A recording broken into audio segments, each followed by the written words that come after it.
My favorite story is Harper Lee's To Kill a Mockingbird. It's an American classic, and I recently found out it's also a British classic as well, which is pretty significant considering the number of fine British authors. I think most importantly for me, it's a book that locates the inner scout in each of us, that moment when as children or young adults we encounter evil, injustice, and unfairness for the first time, and how it really kind of changes us forever.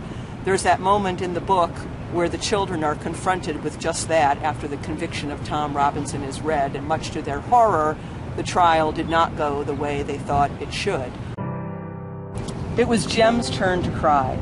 His face was streaked with angry tears as we made our way through the cheerful crowd. "It ain't right," he muttered all the way to the corner of the square where we found Atticus waiting. Atticus was standing under the streetlight looking as though nothing had happened.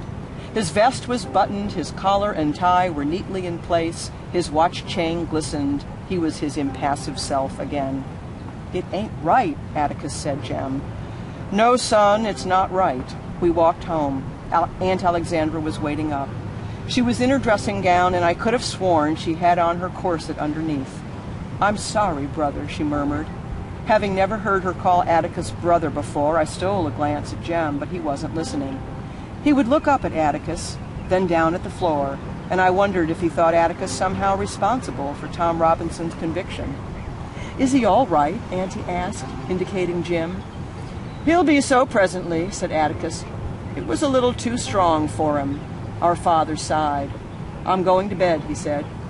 "If I don't wake up in the morning, don't call me." "I didn't think it wise in the first place to let them—" "This is their home, sister," said Atticus. "We've made it this way for them. They might as well learn to cope with it." "But they don't have to go to the courthouse and wallow in it.